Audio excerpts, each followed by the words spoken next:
Bonjour, bienvenue dans ce nouvel épisode. Je suis avec mon papa, le docteur Patrick Nipper, chirurgien plasticien à Paris. Ça fait 30 ans presque que tu pars en mission humanitaire avec ton ONG Interplace France Chirurgie sans frontières. Et aujourd'hui, tu vas me raconter l'histoire du petit Yaya. Donc, quand ça s'est passé, quelle mission, quel pays Alors, le raconte-moi petit un peu le Yaya, contexte. l'histoire du petit Yaya est une histoire dramatique qui nous avait beaucoup bouleversé à l'époque. C'est une histoire qui a fait qui date, je pense que devait être aux alentours de 2010. Nous étions dans le nord du Bénin, dans un village qui s'appelle Kumbakara, et on travaillait dans le dispensaire de Kumbakara, c'est sur le fleuve Niger, du côté du Bénin. Donc c'est une mission, on y allait régulièrement, on travaillait beaucoup, c'est vraiment un travail en zone rurale, en dispensaire, dans des conditions très très difficiles. Et nous étions dans ce dispensaire pour faire de la chirurgie réparatrice, on opérait tous les enfants qui avaient des séquelles de brûlures, des malformations, etc., des fentes labiales. Et au cours d'une mission, alors la spécificité de cette mission, c'est que comme on avait constaté qu'il y avait beaucoup de grosses hernies inguinales, on avait fait venir un chirurgien de guerre libanais, très sympa, pour opérer toutes ces patients qui avaient des grosses hernies inguinales. Donc c'est une pathologie qui n'est pas de la chirurgie réparatrice, c'est de la chirurgie viscérale. Et bon, comme on avait beaucoup de demandes, on s'était dit, bien, bon, la prochaine mission, on va la mener. Donc on l'a menée en mission avec nous. Alors je raconte tout ça parce que on voyait tous les jours devant le dispensaire, il y avait sous le manguier tous les patients qui attendaient pour les opérations. Et sur une natte, un peu sur le côté, il y avait une famille, papa, maman, un petit bébé qui était bien grassouillé et qui était au sein de la maman. Et sur la natte, un petit peu, il y avait un enfant qui était malnutri, qui avait plein de pansements partout, qui était vraiment dans un état abominable et qui était une souffrance sur pied. C'était une plaie sur patte. C'était Ok, ouais. incroyable. C'était un petit qui avait plein de croûtes, qui se levait difficilement, qui se traînait, qui se levait pour aller faire pipi, popo, qui vraiment était malnutri.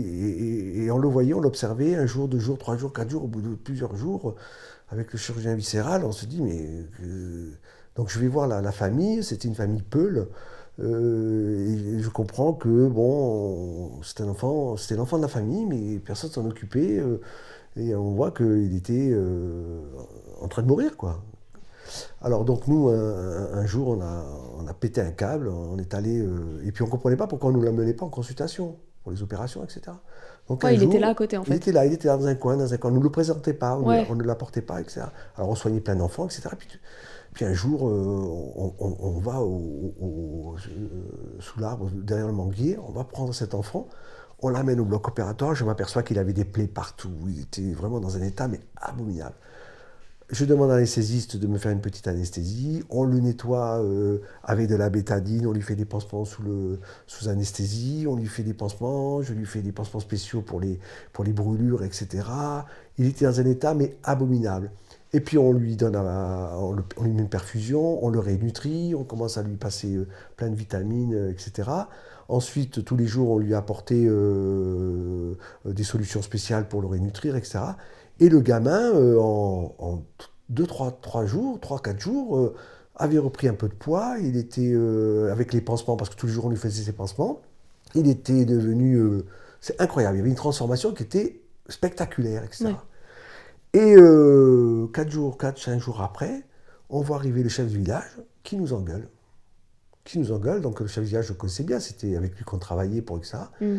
Et il arrive, il nous engueule, ça commence gentiment, mais ça a fini très mal, parce qu'au début, il commence à nous dire, mais qu'est-ce qu'on fait, qui nous a donné l'autorisation de soigner cet enfant, etc.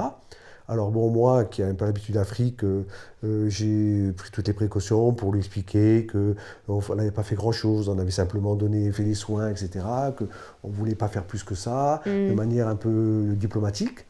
Mais mon copain libanais, lui, il n'était pas du tout dans la diplomatie. Mhm. Il a insulté le chef du village, Il lui a dit, mais j'en ai rien à foutre de vos croyances, j'en ai rien à foutre de vos concepts culturels, etc., de vos trucs, etc.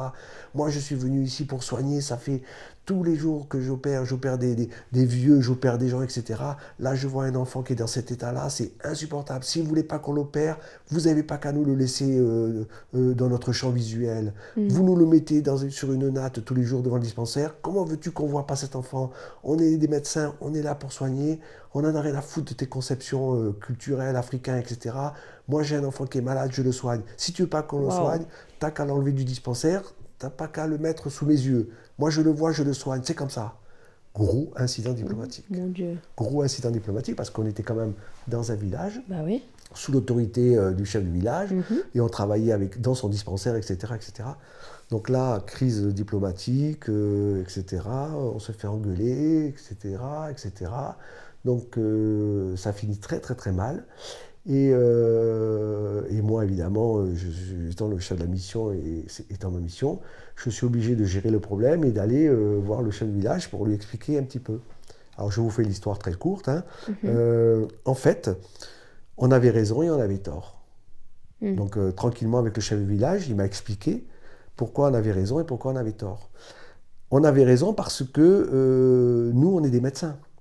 Ouais. Nous, on voit un patient qui souffre, on le soigne. On voit un enfant qui est en train de mourir ou qui a des plaies, on le soigne, etc. Ah oui, vous êtes là pour ça. Donc ça ne se négocie pas. On avait raison.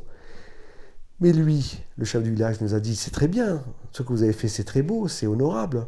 Mais maintenant, vous allez partir dans 2 jours. Qui va s'occuper de cet enfant? Qui va continuer à le soigner? Il n'a pas une famille, l'enfant? Mais la famille voulait qu'il meure. Parce qu'en fait, c'était une famille Peul, qui attendait qu'une chose, c'est que l'enfant meure. La famille Peul, c'est une famille nomade. Elle a un enfant qui est avec lui, qui est dans un état pas possible, qu'elle ne peut pas soigner. Elle n'a ni l'argent, ni le temps, ni les moyens de le soigner. Donc il n'y a qu'une solution, c'est qu'il meure. Donc elle attendait en fait qu'il meure pour pouvoir l'enterrer, faire tout, etc. et continuer leur chemin. Parce que le deuxième enfant, qui était un beau bébé, qui était au sein, qui passait sa journée au sein, qui était grassouillé, etc., lui était en bonne santé, il allait continuer à vivre, et ils allaient continuer leur chemin, voire continuer leur famille. Mais cet enfant-là, ils attendaient qu'il meure. Nous, on arrive, on prend l'enfant, on le soigne, on le rénutrit, on lui redonne espoir, et on commence à lui redonner un espoir de vie. Donc en fait, notre erreur était de ne pas avoir laissé les choses se faire naturellement, normalement, eu égard les références culturelles locales, c'est que cet enfant devait mourir, et nous, on est intervenus en le soignant.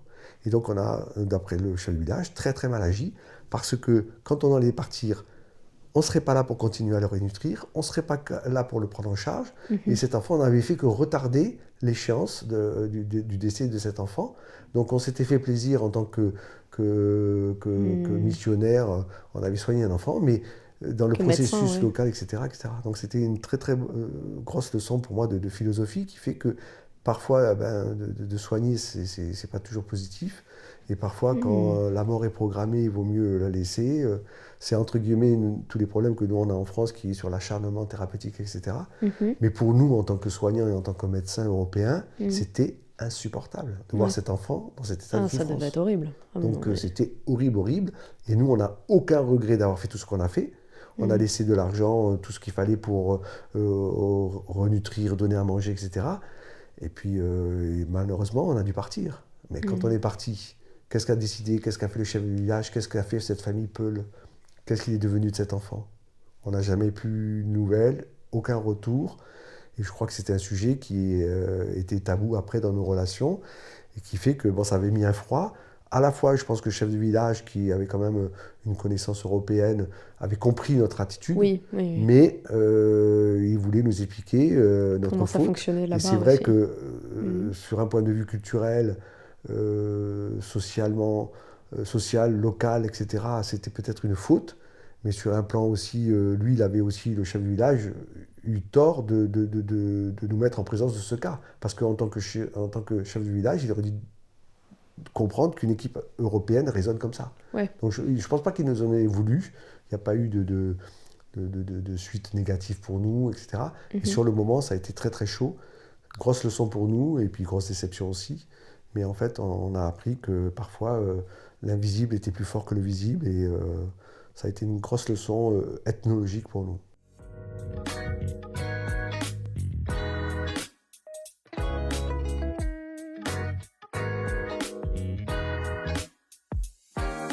Et qu'est-ce qu'il avait en fait, Je pense qu'il l'enfant? avait le sida, Ah ouais, ou une maladie, il avait peut-être pas le sida, mais une maladie immunosuppressive qui fait qu'il était très fragile, il s'infectait facilement. ok.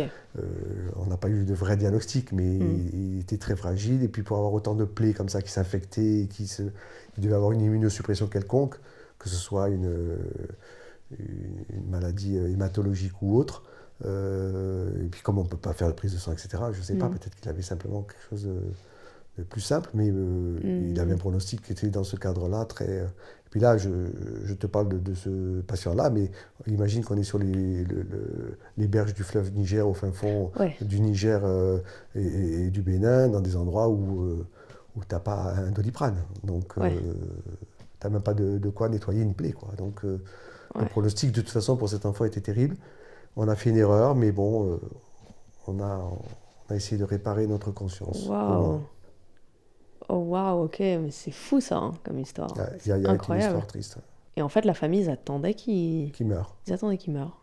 Ils étaient Ce en qui peut pause ce qui peut se comprendre. à Ce qui l'hôpital. peut se comprendre, parce que pour eux, c'était un handicap, c'était une source d'argent, Ouais. une source de financière énorme, et puis de toute façon, le pronostic était... voilà, c'était une fin de vie pour cet enfant, et nous, on a essayé de Hmm. ralentir cette fin de vie, mais ça n'a pas été positif pour la famille, manifestement. Waouh. Et pourquoi? Mais pourquoi ils étaient à l'hôpital? Enfin, c'est peut-être... Alors, il Pourquoi était ils étaient eh ben, parce là? que si tu veux, Pourquoi ils seraient pas autre part dans le village? Je sais pas moi. Ah bah oui, Pourquoi ils étaient venus à l'hôpital? bah parce que c'est peut-être l'endroit où il y a les malades. C'est pas Hmm. l'hôpital, c'est un dispensaire. Oui, Il faut que tu dispensaire, imagines, pardon, ouais. un dispensaire, c'est une case en terre Ouais. où tu as un infirmier qui va donner les quelques soins, qui va faire des vaccins ou qui va faire... voilà, c'est un infirmier on appelle ça un dispensaire, mais c'est une case avec un infirmier. Hmm. Donc tous les gens de la région qui ont un petit truc viennent là, essayer de trouver un diagnostic, un peu d'aide, tu vois, un simple soin. Et donc Ouais. la famille, comme ils avaient un patient, un enfant malade, ils sont venus là parce que c'était la place des malades. Hmm. C'est tout, c'est pour ça qu'ils étaient là, quoi.